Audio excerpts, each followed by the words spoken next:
Добре дојдовте на панел 1, некој на берза, сега од другата страна. На овој панел уствари го посветуваме на еден од најважните и во исто време најголемите предизвици на домашниот пазар на капитал, односно го адресираме прашањето зошто во изминатите 3 децении се уште нема вистинска иницијална јавна понуда на хартија од вредност. Видовме и од видеото, IPO-то не е само финансиски инструмент, тоа е на некој начин символ на зрелоста на една економија, на подготвеноста на компанијата да станат отворени и транспарентни, меѓутоа и во исто време и тест на довербата на инвеститорите за потенцијалот на самите компании.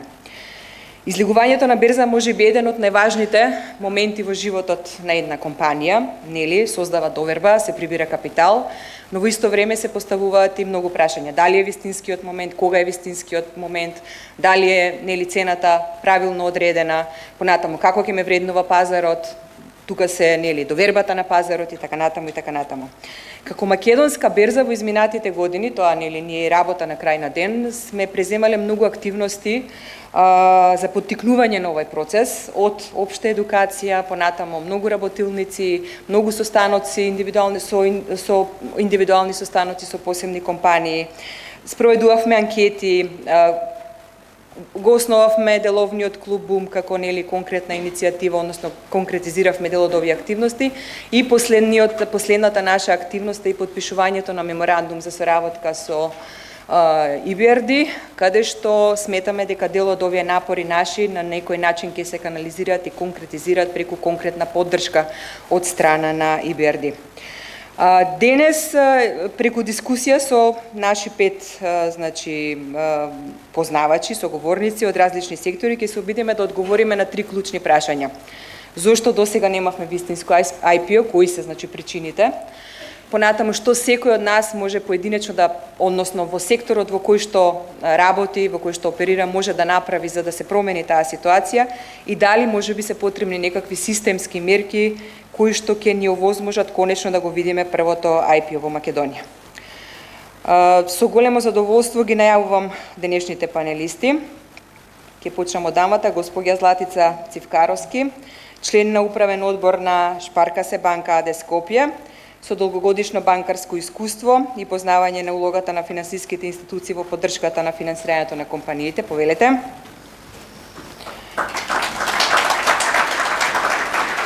Господин Кристијан Поленак, управувачки партнер во адвокатското друштво Поленак, еден од најискусните правни експерти во областа на корпоративното право. Повелете. Господин Зоран Мартиновски, председател на Prime Blue Institute, експерт кој долги години го следи развојот и влијае на развојот на компаниите. Господја Ирина Аврамска-Пашовска, финансиски консултант и собственик на Finovate МК, советник со практично искуство во водење на компаниите низ процесот на финансирање. И господинот Христијан Ковачевски, сособственик на Униплас Струга, предприемач кој од прва рака ја познава реалноста и предизвиците на малите и средни компании и воедно членка на Бум клубот. Ви благодарам на сите што прифативте да учествувате на денешнава дискусија. Имаме доста солидна подлога за дискутирање и дебатирање денес. Господинот тот детално нели се осврна на процесот на трансформација, односно на иницијалната јавна понуда, онака што се вика по книга ги опиша сите фази. Се дискутираше за мотивите на една компанија, значи зошто потребно, односно кои се мотивите на една компанија да излезе на берза, зошто е важно да се препознае во која фаза компанијата нели треба да излезе на берза и така натаму и така натаму. Од друга страна господинот Перушевски го сподели своето искуство, нели за жал за после неуспешното IPO и отвори доста прашања кои што се однесуваат пред се, јас сметам, во процесот на подготовка на компанијата, значи пред да излезе на берза. Од тука не би должела понатаму, ќе почнам со господинот Поленак, зошто во изминатиот период од 3 децении немаме вистинско IPO. Дали сметате дека доброто корпоративно управување и транспарентноста се главни услови за успешно IPO? И од друга страна, дали транспарентноста и промената во собственичката структура се најголема пречка за компаниите да се одлучат за ваков тип, односно на пазарно финансирање? Многу долг период е 30 години, поготово држава која што се осамостои пред 34. Така да турбулентен период имавме, во континуитет се менуваат работите. Така да многу е тешко да се генерализира зошто нешто не се случило во 30 годишен период, ако зборуваме за нашата држава. Трнете од тоа кога е основана берзата, кога е првото тргување и што све се случуваше. Меѓутоа ги слушнавме причините. Да не се повтараме со претходните излагања. Меѓутоа во принцип на крај на вистина се сведува на тоа дали постоечкиот собственик или собственици се спремни да ја поделат собственоста, односно да ја споделат контролата, тоа е порелевантното во својата компанија и дали се спремни да бидат доволно транспарентни во своето работење. И има тука, мислам дека проценката на ризиците повеќе води кон вториот елемент, не кон првиот. Ако некој има желба да се докапитализира преку нова емисија, тоа автоматски значи споделување на контролата. Мислам дека тоа и не е толку, да речем, голема пречка, повеќе е вториот сегмент, затоа што таму, барем јас препознавам повеќе правни ризици. У тој контекст корпоративното управување е апсолутно релевантно. Ние имаме 70.000 регистрирани трговски друштва во државата, од кои околу 200, ако не се лажам, акционерски друштва. 400? Ете. Го барав податокот, не можев да го најдам, како да кажам. Како и да е, небитно. Акционерските друштва се релативно добро уредени, регулирани во контекст на корпоративното управување. Се разбира кај котираните, тоа е зголемено со одговорностите околу кодексот. Нема магичен одговор тука зошто. Тоа е сплет на околности, не е само овие две, има и многу други работи. Ризиците кои ги носи регионот, ризиците на мал пазар, ризиците на нестабилна, ако сакате, или правна несигурност, па и нестабилна регулатива, иако морам да кажам дека во делот на уредувањето на трговските друштва има прилично стабилна и во делот на пазарот на капитал стабилна регулатива. Тука ќе застанам за да не... Сте се среќавале во вашата кариера, кажав дека нели сте еден од најискусните експерти нели по корпоративно право со компании, можеби кои што размислувале да излезат на берза, и зошто не излегли? Имало ли такви случаи? Повеќе сум слушал од компании кои се котирани, со какви проблеми се соочуваат, затоа што се акционерски друштва и изложени се на ризиците поврзани со некои права на, или ајде, норми за заштита на малцински акционери, кои не се баш добро или не се дорегулирани, па предизвикуваат проблеми. Меѓутоа тоа е навистина со мала интервенција во регулативата може да се реши, а вообичаено компаниите не сакаат многу да раскажуваат за тие проблеми за да не се замерат со било која од институциите. Меѓутоа некој да дошол и да кажал размислувам да се преобрази моево ДО во акционерско друштво, па потоа да приберам капитал на берза. У тој контекст не. Во барање на партнери, фонд да влезе, друг, трет, да. Меѓутоа со јавна понуда, за жал немало. Иако не е тоа нешто, нема веќе, ќе збориме понатаму. Благодарам.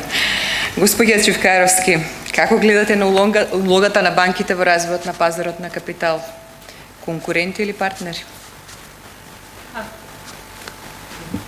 И покрај тоа што можеби банките, да, секако се нели на традиционалниот начин поддржувачи на финансирање за компаниите, Сепак во овој контекст би рекла дека не треба да се гледаат како конкуренти. Некако би рекла дека можеби во целиот тој процес, ако ја земеме актуелната тема на дискусија, дека можеби треба како комплементарни надополнувачи во прибирање на средства да се гледаме, особено ако ги земеме во предвид структурата и потенцијалот на нашиот пазар, каде што јас верувам дека имаме компании и брзо растечки и солидни, кои што во тој нивни процес на растење и созревање можат да користат и апсолутно постои можност и стандардните банкарски начини на финансирање и овие други инструменти кои што во моментот ги изборувам. Така да во едно вакво окружување, земајќи го потенцијалот кој што можат банките и во овој процес да го дадат од аспект на советодавна и едукативна улога, она што и Полена го спомна, дали тие доволно се спремни да се согласам комплетно или не, меѓутоа и едукацијата на тие компании е една од пречките кои што ние како банки можеме како финансиско здравје да ја подобриме нивната крвна слика која што имаат, односно тие можеби се со желба спремни, меѓутоа било кој инвеститор да дојде вика чекај да ви ги видам билансите, чекај да видам кои ви се плановите и се останат. Во тој дел, пошто наше секојдневие е истото да го консултираме и при добивање на кредит, и при земање, и при остварување на такви планови. Така да во тој дел како партнери во нивна финансиска едукација, financial help, да им го овозможиме и подобриме, за да тие после станат едни соодветни играчи кои што би излегле. Затоа би рекла дека сепак банките се со партнерски дух и однос во поддржување и би можеле да бидат во целата оваа структура која што денес ја дискутираме. Господине Мартиновски, како што спомнав, долги години, значи сте преку и вашето професионален ангажман, преку вашиот професионален ангажман претходен, нели во институции кои што влијаеле на развојот нели на компаниите, тука и регионално, гледаме дека состојбата во Хрватска малку, односно Хрватска се буди како нели пазар. Каква е состојбата во регионот по однос на ова прашање? Јас би сакал да дадам контекст на дискусијата и бев испровоциран од ова видео на Дарко. Повелете. Морам да кажам еден виц. Ајде.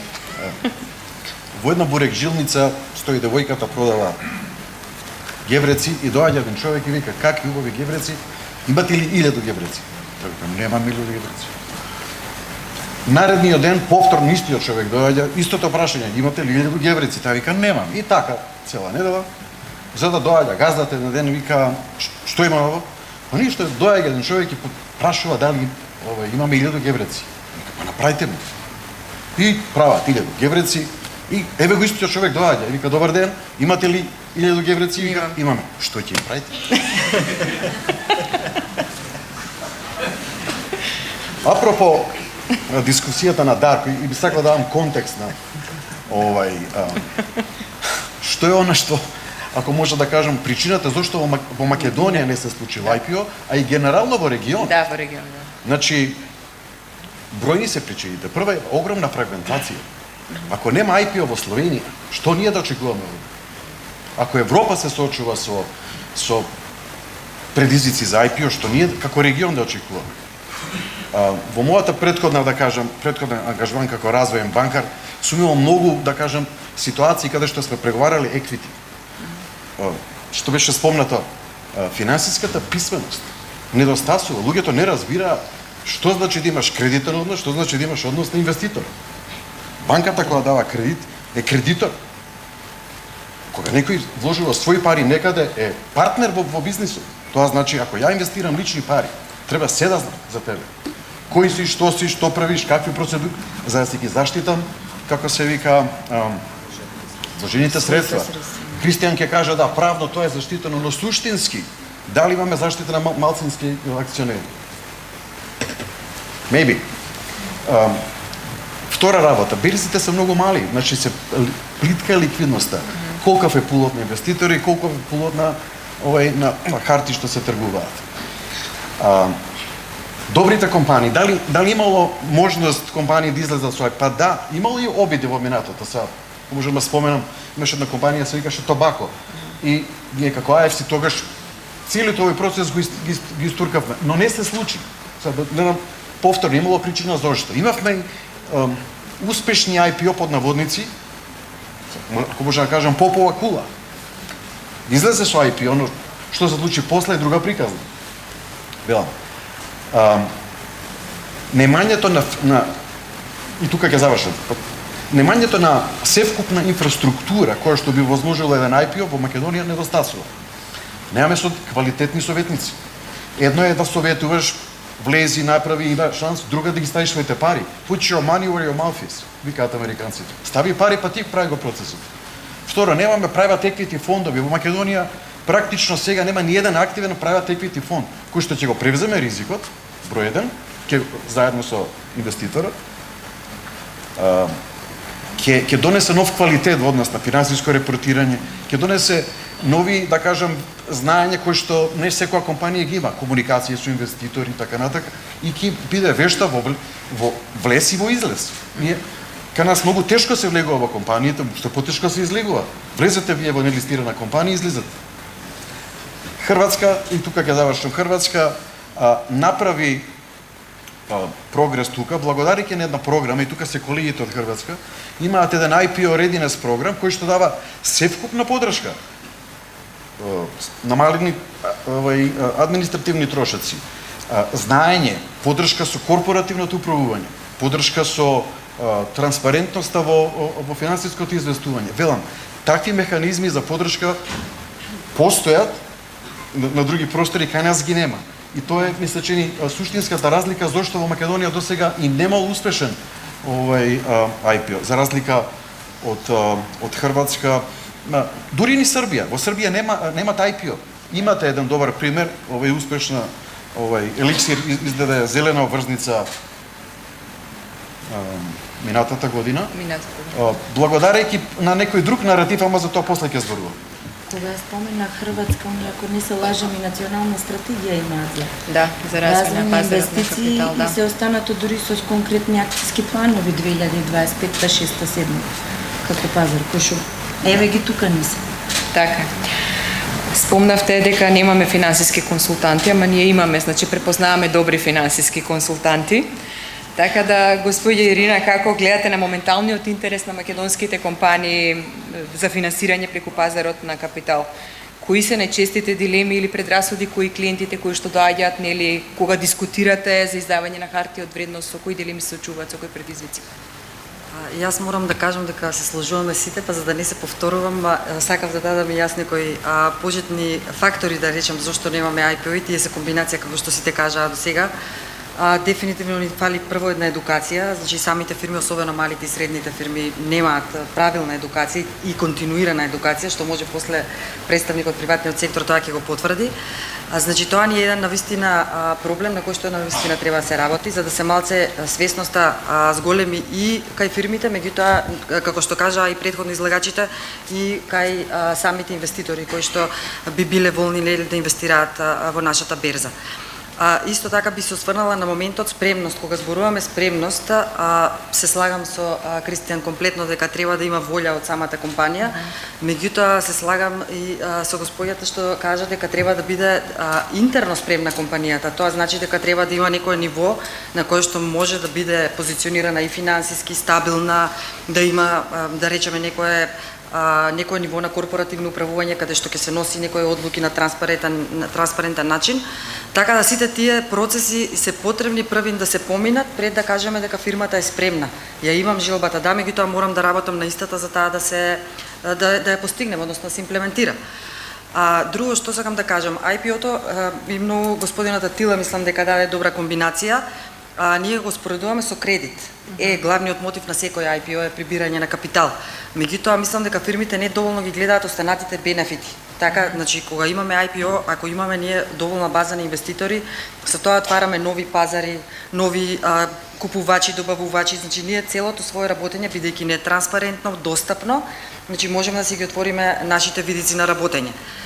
Исто така си го зголемува нашиот кредибилитет, па дури и пред банките за понатамошно финансирање, така да мислам дека има бенефити од аспект ако одиме во мерџери аквизиции, самите инвеститори имаат веќе некоја првична и цена, да кажеме, и имаат првична информација со која што би имале некој прелиминарен собствен тестинг на апетитите, за да може да навлезат понатаму во некоја таква трансакција. Генерално ќе кажам, интерес кај компаниите се јавува, барем со тие јас што работам со мали и средни предпријатија многу интензивно, се јавува затоа што настапува некоја втора, негде и трета генерација. Тие нови генерации се изложени повеќе да експлорираат нови решенија. Што би додала и слагам дека не се изричити дека сакаме IPO, меѓутоа тука мораме да работиме и на таа едукација за различни видови финансиски инструменти. Некако сме заглавени во догмата за класично финансирање, а има толку други инструменти што може да почнат со некои еквити елементи, со некои ние ги викаме перформанс механизам, значи кои што се поврзани со дали со процентот EBITDA, дали со процентот приходот, растови на приход и така натаму, да почнат малце и самите компании да гледаат друга перспектива и начин на кој што ќе го следи нивното работење. Клучно ми е, значи, дека прво, како што кажа останатите, екосистем ни треба, значи ни требаат инвеститори, ни требаат добра регулатива и министерката кажа дека работат веќе на олеснителни некои околности, бидејќи сите се заглавени во бирократија, особено мали и средни кои што немаат доволно капацитети и за дополнителна бирократија, значи тоа мора да се олесни. Меѓутоа се многу значаен фактор фирмите кои што треба да се спремни за да може да одат и да имаат успешна приказна на берзи или на било какво некое еквити инвестирање. Благодарам. Слободно. На која бирократија внатре во компанијата или во самиот процес на институционална страна? И на институционална страна. Пошто бирократија и потребата од администрирање на водењето и раководењето на акционерското друштво визави ДО-то, и тоа не се слагам скроз така, и тоа е дополнително што они треба да го знаат од почеток, така дека сето ова на нив ќе после ќе им биде некој од дополнителен товар.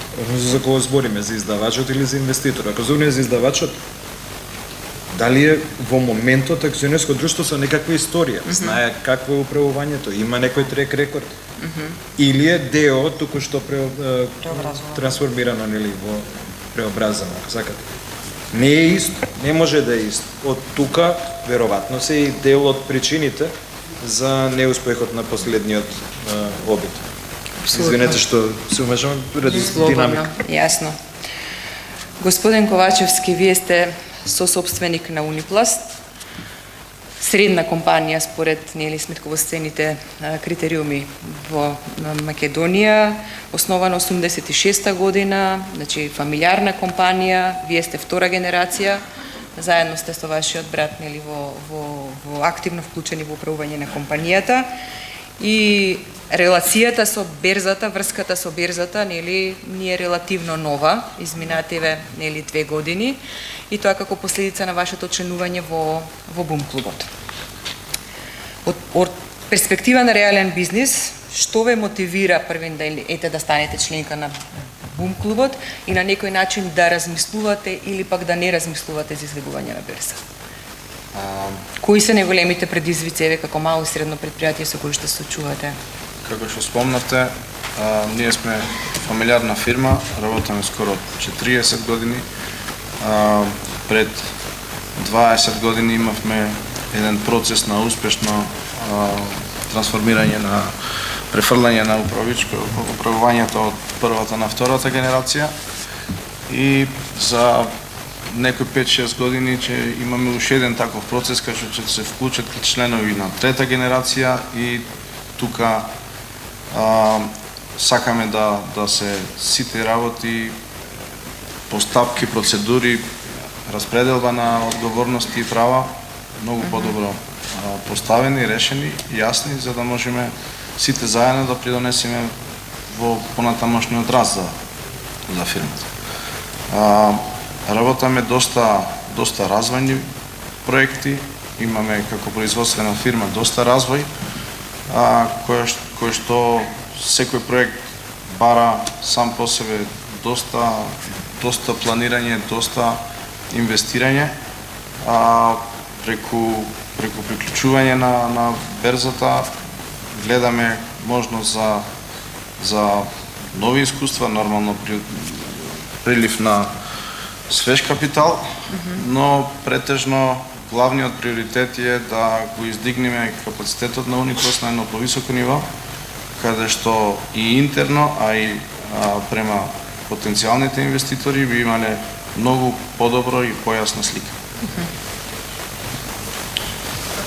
Тоа значи дека сепак размислувате за излегување на берза на некој среден рок. Познавајќи сегашната структура, кондиција на фирмата и плановите што ни се на среден и долг рок, решивме да одиме на една припрема за како што реков, подигање капацитетот на Унипласт. Ова година прв пат имавме потегнавме 2 чекори да одиме имавме ревизија темелна и еден процес на диагностика на самото работење на фирмата. И од тука чекор по чекор со самите наводи на првите 2 скрининзи ни дава натомашни насоки за подобрување и развој на фирмата. Инаку морам да споменам дека фирмата Унипласт, односно господинот Ковачевски, контактот беше токму преку финансиски советник, односно преку Ирина, и колку е важна улогата, Ирина, на финансиските советници во процесот на подготовка на компанијата. Спомнав дека во најавата на панелот, најголемата причина кај господинот Перушевски може би гледам во таа подготвителна фаза за исходот на овој процес. Колку се битни финансиските советници? Од собствено искуство ќе зборам. Апсолутно. Да, значи вака, ќе се надовезам јас на господинот Перушевски, значи интересно е што они за нецела година од моментот кога решиле дека треба да одат на IPO, фактички излегуваат на берза. Тоа е токму таа спремност што сакаме да потенцираме цело време.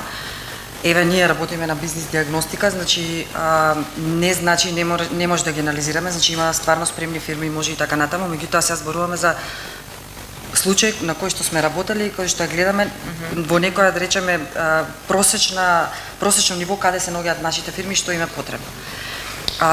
Мислам дека една година е многу мал период. Значи зборуваме само процедурално да ја завршиме работата. Апсолутно. Затоа што ние работиме на случај кој што се надеваме дека би имал успешни резултати во иднина, меѓутоа нашиот временски распон е од 3 до 5 години. Прво фирмата мора интерно да се среди, затоа што, како што кажав, правиме бизнис диагностика, анализираме сите подрачја на самата фирма. Ние мора, а и самиот собственик мора да знае каде му е неговата додадена вредност. Значи ние мора да знаеме што утре ќе нудиме на тие инвеститори. Меѓутоа собственикот треба нив да ги убеди. И ние како консултанти, меѓутоа и собственикот треба да е убеден во тоа што го нуди и која е неговата предност и зошто некој инвеститор би инвестирал во него. Тоа е прво.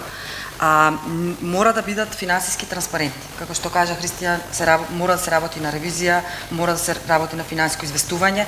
Јас ќе дополнам, мора да се работи на метрики во самите компании. Значи ние освен финансиски извештаи друго не наоѓаме во компаниите. Тоа е исклучително поразително, ќе кажам, затоа што компаниите ги имаат податоците, меѓутоа тие треба да се стават во некаков систем.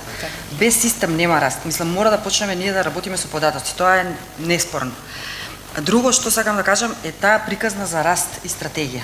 И господинот Атила пак ќе се реферирам на него, меѓутоа многу добро ја кажа. Ако оставиме еднаш негативен впечаток или негатив сюрпризи што ги викаат они, така, дека ние веќе имаме успешен IPO, меѓутоа после немаме резултат, тоа е, мислам, полошо сценарио нема од тоа. Така? Затоа што, мислам, нема напредок во тој случај. Така да таа стратегија на вистина треба да биде темелна, издржана. IPO-то, како што кажав, е главен мотив, нормално самото прибирање на капитал, меѓутоа што ќе правам со тој капитал и каде ќе го насочам и како ќе остварам јас поврат и на себе и на новите инвеститори. И нормално тука е менаџирање на промената на целата култура. Зборуваме корпоративно управување, транспарентност, значи тоа е целосно нешто на кое што мора да се работи. Прво затоа што собственикот, менаџер најчесто нели one man show, културата треба да ја промени во систем. Тоа мислам дека нема потешко. Прво затоа што и вработените прв пат треба да се вклучат во целиот процес и за нив таа информација е нова. Така да консултантот го гледам како мост од самостојна компанија до некоја, да кажеме, до барањата на некој капитални пазари, некој корпоративен систем кој што треба да се воспостави. Господине Поленак, тука може да се надоврзите, ете, колку е битна и улогата на избор на правен советник во целиот процес на подготовка на IPO за компанијата или пак можеби во издавање на корпоративни обврзници. Не мора тука се држиме само на на издавање на акции. И трансформација, се фокусираме на акциите, а инаку апсолутно и обврзниците се сегмент кој што го заслужува барем еднаквото внимание. Така. Затоа што таму дефинитивно се трга еден дел од, да кажам, дилемите, поделба на контролата. Така. Меѓутоа таму па директно има, да речам, судир на некакви интереси околу тоа кој ќе финансира и како се финансира. Тоа е друга тема. Околу советниците, како за се. Значи секогаш финансиските, правните советниците, не е обича. Не. Сега научивме, добро. Значи изборот на советник, како дали е финансиски, правен, технички, односно у сите сегменти е битен, затоа што ако не е добар изборот на советникот, и резултатот може да биде не баш добар. Сме се среќавале со примери каде можеби компанијата иницијално размислува, наоѓа, ангажира правен советник и одеднаш се предомислува во тој процес. За советникот или за процесот? Советникот го предомислува за процесот сопственикот на компанијата. Тогаш не е за советник за такви процеси, се шегувам, меѓутоа може би се сретнал со нешто работејќи со таа компанија во што идентификувал дека таа компанија не е податна за ваква работа. Повеќе теми отворивме. Транспарентност, односно корпоративното управување не е само транспарентност, а и издавањето на акции во емисија не е само транспарентност која вообичаено ја гледаме. Подлабока проспектот, поготово сега со новата регулатива, е многу појасно, попрецизно, ако сакате, подетално регулиран. Тој мора да ги посочи не само фактите и показателите, ризиците мора да ги идентификува. А ако не се идентификувани, не дава целосна слика. И тоа зборувам за сите ризици. На домашниот пазар е поедноставно, барем што се однесува до правните ризици, препознаени се од сите локални инвеститори, за странски инвеститор мора да се посочат. Да не доша. Тоа е околу советниците, мора да биде добар изборот.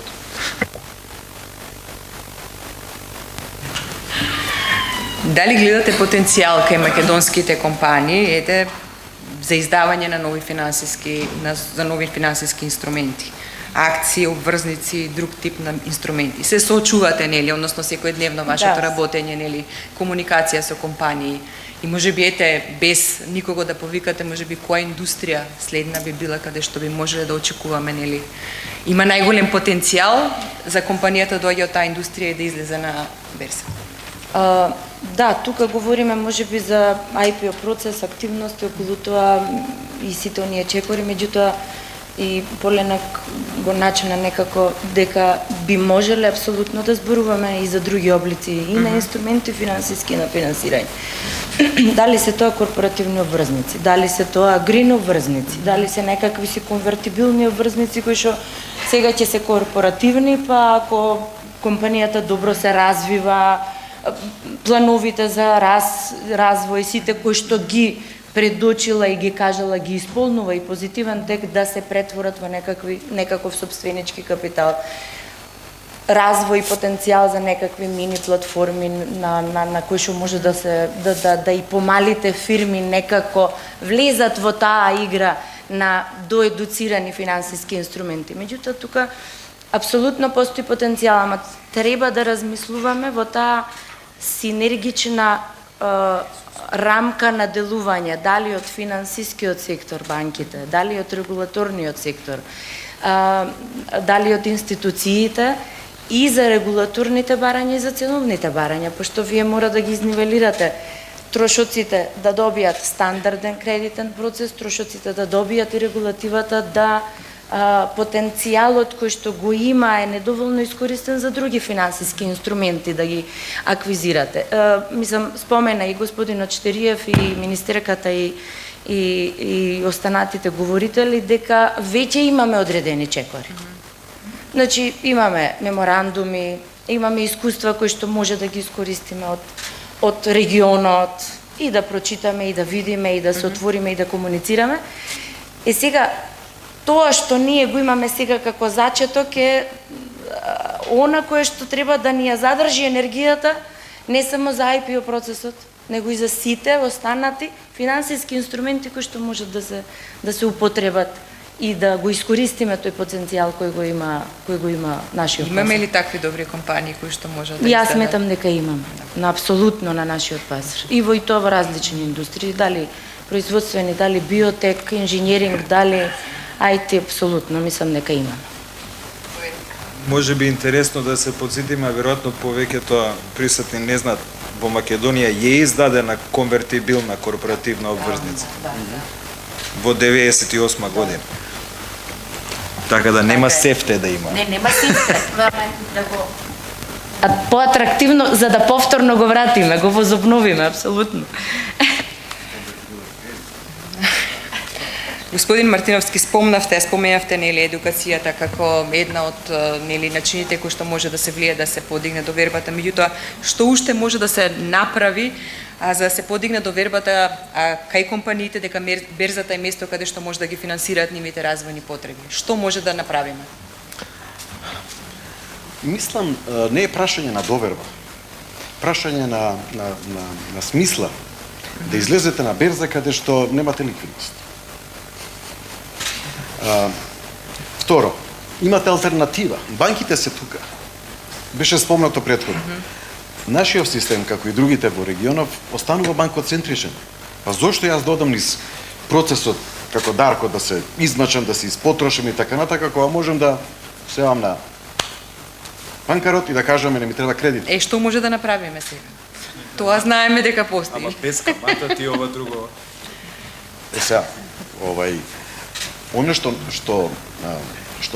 мислам дека не е доволно разбрано, повторно. Ако јас се од другата страна, Добро. логиката на издавачот е да на полесен начин дојдем до капитал.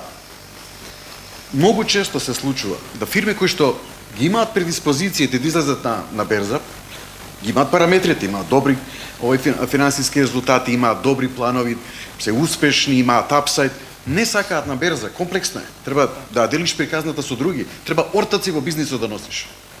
Ќе одам ке банкарот, ќе земам кредит и сам ќе терам работата. Многу често се случува кога ќе дојдат фирмите кои ќе се соочат со ситуација да не можат повеќе да земаат кредити, сега ми треба капитал. Сега не е времето за капитал. Или ќе дојдат во финансиски, да кажем, потешкоти и тогаш мислат, не можам кредит, чаре, берза. Логиката на инвеститорот е нешто друга, поготово ако јас треба да инвестирам во IPO. Јас тука ќе очекувам поврати кои што не се просечни, ќе очекувам сериозни поврати, бидејќи таков е ризикот. Така. И ќе очекувам од тој што ќе ги прима парите, вистински да се потруди да неговата приказна за развој биде кредибилна. Сосема случајно, морам да споменам уште едно име, сличен овој бизнис. Еден наш сонародник, Крис Павловски, многу популарен сега, нели? Крис кога беше многу помлад, кога влегуваше во овој процес, бев сведок кога пред да излезе на берза, кога привлекуваше private equity фондови и индивидуални инвеститори, тие бараа од него една работа. Да биде all in, со се што има да е внатре. Тогаш ќе гриза да го реализира планот. Дали имаме ние број еден компании кои што се спремни на тоа да го направат? All in, собственици. Второ, дали имаме компании кои што го имаат тој апсайд да излезат од границите на Македонија? Да се меѓународно конкуренти, па да имам јас тука аутрич. Не знам колку со какви бројки Дарко бараташе, него да имам јас милиони предплатници. Тие параметри недостасуваат. И морам уште неколку збора за обврзниците. Ние немаме ни корпоративна обврзница. Повторно на истата причина. Дали да се мачам ја да издавам корпоративна обврзница или ја земам кредит? И што ми е полесно? И што е ценно погоре подоли процедурално. Така И е. полесно и побрзо. Да. Она што е, да кажем, добар, го споменав преска, јас бев инволвиран во еден проект во Србија за издавање на зелени корпоративни обврзници, кој што беше сериозно субвенциониран, беше проект на Светска банка, каде што тој процес, таа макар, некој ја субвенционираше, каде што се работеше не 6 месеци, се работеше малце подолго, на корпоративно управување, на визибилност и така на, и излезе една компанија со кредибилен план, со ESG наратив, и затоа мислам ќе зборуваме после, каде што кажа, слушате, јас сум комитет да го правам, да го реализирам овој план. Така собра и така беше успешно. Велам, дали во Македонија дојдено времето за тоа, дали има потенцијал, јас мислам да, но сите овие механизми кои што ги споменав, имање и немање на приватни фондови, квалитетни советници, мислам, се разбираме тука, не е само да не треба да биде само еден. Зборуваме за андеррайтери, некој кој што ќе влезе и што ако немаш кај да ги продадеш, јас ќе ти ги купам по оваа цена. Дали го имаме ние тоа? Значи не е само да излезеш со IPO, што правиме после IPO. Да го имам тој кушен во смисла да се заштитам од паѓање на цената. Тој механизам ми се чини дека многу треба работа на тој. Начнавте повеќе области да ја адресиравте повеќе прашања. Се надевам, Кристијан, има се предомислите после панелот за тоа што ве очекува понатаму. Како гледате вие на придобивката од пристап до капитал преку берза во споредба со класично финансирање? Што би можело вака да ве мотивира, да ве поттикне? Ги знаеме сите маните, сите недостатоците, нели, на нашиот пазар, затоа сме тука, затоа отворено дискутираме, дебатираме. Што би можело да ве поттикне да излезете еве? Многу често да го забрзаме процесот. Многу често зборуваме за врските и за потешкотиите, за на берза многу малку зборуваме за придобивките. Имаме пазар каков што е, нашиот мал, ограничен, кај што стварно банките имаат доминантна позиција, но овдека со преку берзата гледам помала зависност.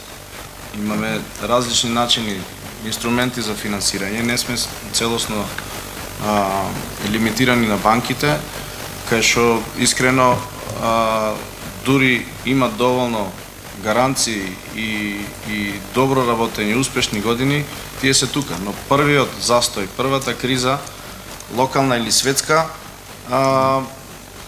ето се проблемите.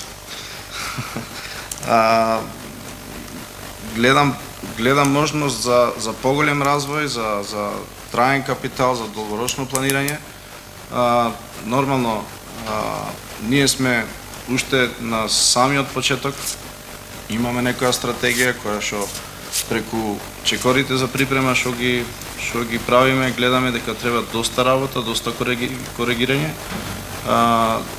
Ние како свој производ, како свој развој, како своје дете ги гледаме позитивните страни на еден поинаков начин. Преку диагностиката излезе дека треба да гледаме малце по-обширно и по-детално на ризиците што би можеле да следат во иднина, но секако кога би работеле доволно на таа припрема, би го подигнале целиот капацитет на фирмата, и финансиски, и правно и административно. Гледам позитивни страни и можност за развој. Што би ве поттикнало, што ви недостасува, можеби системски некако да се бусне тој процес? Што треба да се направи? Дали можеби, не знам, некакви даночни олеснувања? Што треба да се промени за да може, нели, да поттикне други предприемачи да размислуваат како вас? Вака, мислам дека подхитно треба да се овозможат финансиски инструменти, фондови за кофинансирање и на процесот, и на ревизии, и бизнес диагностика, за да можат и фирмите што можда не се одлучени да тргнат кон берзата, кон IPO, да можат да го подигнат нивото на нивното работење, да го зголемат нивниот капацитет, па можда после тие 2-3 години припремни можда ќе одлучат да се осврнат кон берзата. Ние во Македонија имаме, не знам, можда над 90% од фирмите се мали семејни фирми, кај што имаме многу ниска корпоративна култура и на тоа мора да се работи за да можеме на едно повисоко и на друго ниво да разговариме и за финансирање и за работење.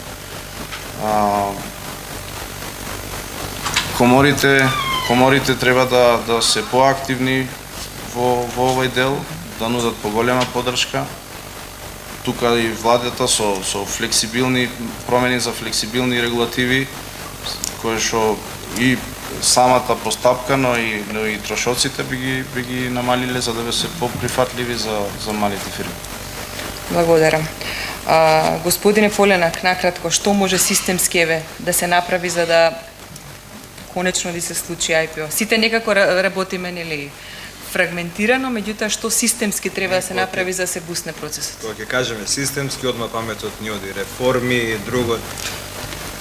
Нашата регулатива е добри, не е само последната регулатива. Пред тоа имаше можности, односно рамка која што го овозможуваше и IPO-то и така натаму. Сега е се подобро.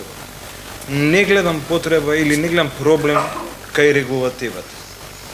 Повеќе гледам проблем во перспективите кои ги гледаат компаниите на овој пазар, долгорочната стратегија која ќе вака интимно, која ќе прашаш која ти е долгорочната стратегија, долгорочна на 6 месеци.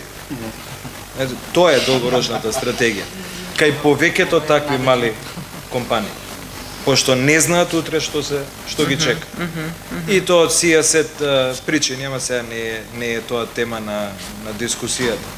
Елем, системски, да не се повтараме, може да се овозможи поддршка, не е лошо, дали ќе биде тоа од странски донатори, дали ќе биде некоја институција да финансира советници, да финансира преструктурирање, едукација. Пазите, едукација, неколку пати ја спомнавме обуката и едукацијата, па кој ќе ги едуцира тие што треба утре заутре да ги решаваат споровите помеѓу инвеститорот и издавачот ако имало, не знам, лажна изјава во проспектот. Тие судии што треба да судат, прво треба да разберат за што треба да судат. Таму нема едукација. Ете, системски, тука може да се делува. Системски, ама знаете што значи тоа? Специализиран трговски суд, а тоа значи промена на закон за судови, а тоа значи двотретинско мнозинство во парламент. И ќе сватите зашо не икам да зборам за тоа. Како, господине Мартиновски, гледате вие на трендот на ESG стандардите? Спомнавте претходно. Дали тие можеби ќе станат услов за пристап на компаниите на пазарот на капитал? Дали во тој дел можеби нешто нели може да се промени? Тој акроним ESG станува многу досаден. И бидејќи нема ваков бизнис форум за кој што не се спомнати. Ама јас ова сакам да го кажам. Минатава година тие што инвестирале во ESG фондови изгубиле пари. Тој што зборува најмногу, тој, дали, стави ги парите каде што зборуваш и изгубил пари. Но, не знам дали го слушавте представителот Трамп завчера. Земјите кои што остануваат на зелената агенда се осудени на пропаст. И дека измислена работа. Реалноста е малку... Јас сум поборник на тоа да реалноста мислам поготово во македонски контекст, за Македонија да зборуваме. Вистински примената на ESG стандардите значи градење на отпорност. А што преведено тоа вака на прост јазик? Што тоа значи? Вие да имате применети такви стандарди, односно кога бирате меѓу компанија што е ESG ориентирана или не е ESG ориентирана, вие во овој правец мислам треба да размислувате. Дали оваа компанија е поставена, дали има фундаменти за градење на долгорочна конкурентност? Дали одржлива? Дали е прво во правиот бизнис, дали во чиста или во нечиста индустрија? Дали има пристап до финансии, пристап до зелено финансирање, пристап утре ќе биде до одржливо финансирање. Значи, пристап до финансии. И дали имате пристап до пазари? Одете работете овој солидно.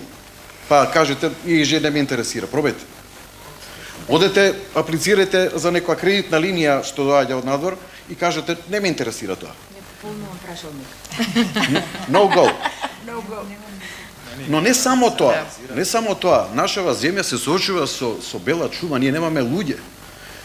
Навистина има изворени примери во земјава, како компаниите се ги третираат вработените. Неќам да именувам повторно, пошто кажав неколку имиња, но навистина има такви фирми, кои што се буквално како своји деца ги гледаат. Водат грижа за нивното здравје, за нивниот well-being, за нивниот напредок и така. Тие фирми градат долгорочна конкуренција, си ги задржуваат луѓето. Не им одат вработените. И во однос на тоа governance, кој што ми се чини е најбитната работа. Спомна некој претходно. Нашиве компании, нели, веќе 30 на години како функционира, повеќето се семејни бизниси. И се ние доаѓаме во еден период кога тој што го почнал бизнисот имал 30 на години, може да сега има 60. Што после него? Сведоци сме во таа транзиција, тоа е огромен ризик, многу компании исчезна од земја. И имав еден клиент во Црна Гора, мојот шеф го прашува, вика, како ви е планот за сукцесија? И овој му одговара, вика, Зорана, јал ме овој питаш што ако умрем? Апсолутно да. Кога разговарате вие со некој кој што има така во некоја возраст за кредит, вие се прашувате, ако овој бара кредит на 20 години, овој ќе го земе, а кој ќе го враќа? Не му даваат кредит. Таа транзиција, кога е на ниво на синови, керки, се уште добра, кога ќе дојде на ниво на конфедерација на братучеди, тогаш се вадат мачеви. Прашање што да се направи во таков еден, како да се трансформира и структурата на капиталот, затоа ни се потребни фондови. И тука ќе завршам едно суштинско прашање. Спомнавме вчера еден наш професор на Уортон, најдобрата школа за финансии во светот, вика Г се преведува со С, корупција. Вградена корупција на сите нивоа. Сакате вие да работите со компанија која што нема добро владение, која што е трансакцион или сакате некоја која што е базирана на добри етички принципи и стандарди. Затоа ESG треба односно по мене, затоа ESG е суштински битен за било која фирма како партнер, пред се како кандидат за IPO. На Г. Со нагласка на Г, на С.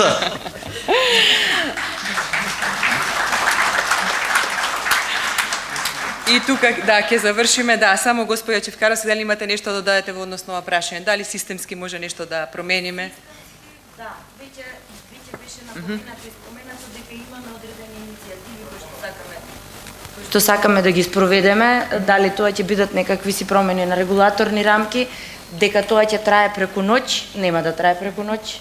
Нели, тие системски промени кои што ние би сакале да ги направиме, прво да се тука, да речам, сите пред себе да си признаеме, иницијативите да не останат на хартија.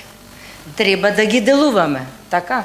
Ако ги делуваме, тогаш може да имаме и синергијата која што ја спомнуваме на сите институции да го направат тоа и нормално ефектите кои што би ги собрале од целата постапка.